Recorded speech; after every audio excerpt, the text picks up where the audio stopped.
السلام علیکم، میں ہوں ذیشان اظہر۔ ہماری اسلامک ڈارک سائیکالوجی سیریز کی 10ویں اور آخری قسط میں خوش آمدید۔ کیا آپ کو کبھی ایسا لگا ہے کہ کسی نے آپ پر کچھ کروا دیا ہے؟ کیا آپ کے کام اس لیے بگڑ رہے ہیں کہ کوئی آپ کا دشمن ہے، یا اس لیے کہ آپ کا اپنا خوف آپ کی عقل کو مفلوج کر رہا ہے؟ آج ہم ایک بہت ہی حساس موضوع پر بات کریں گے: جادو اور وہم کا نفسیاتی اثر۔ ڈارک سائیکالوجی میں خوف سب سے بڑا ہتھیار ہے۔ جب انسان وہم کا شکار ہوتا ہے تو وہ اپنی ہی چھاؤں سے ڈرنے لگتا ہے۔ آج ہم دیکھیں گے کہ کیسے وسوسے اور ڈر ہماری زندگیوں کو کنٹرول کرتے ہیں، اور اسلام ہمیں ان سے بچنے کا کیا نفسیاتی حل بتاتا ہے۔ نفسیات کہتی ہے کہ وہم جادو سے زیادہ خطرناک ہوتا ہے۔ اسے پلاسیبو ایفیکٹ کا الٹ یعنی نوسیبو ایفیکٹ سمجھ لیں۔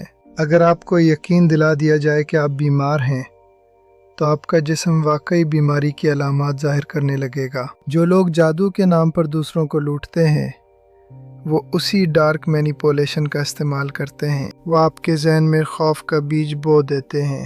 جب عقل پر خوف غالب آ جائے تو انسان منطقی طور پر سوچنا چھوڑ دیتا ہے۔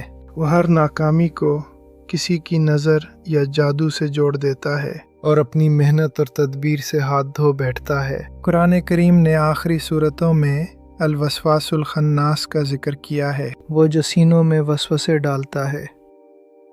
یہ ایک نفسیاتی جنگ ہے۔ جادو برحق ہے، لیکن اس کا اثر اللہ کے حکم کے بغیر ممکن نہیں۔ شیطان کا کام صرف سجانا اور ڈرانا ہے۔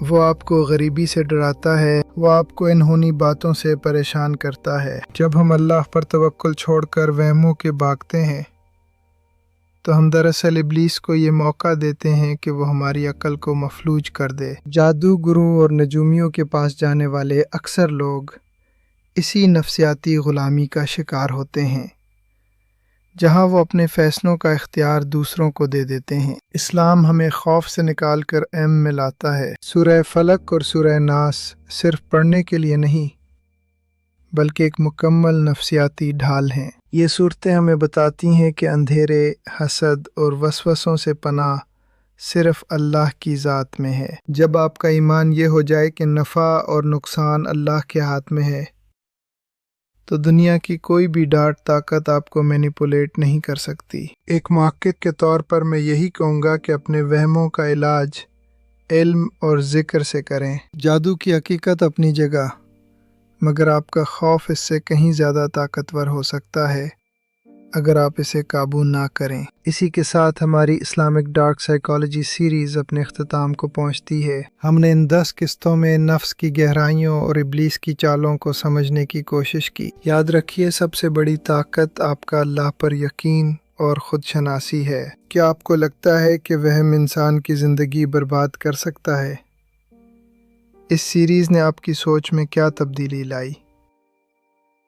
کامنٹس میں ضرور بتائیں۔ جلد ملیں گے ایک نئی سیریز کے ساتھ۔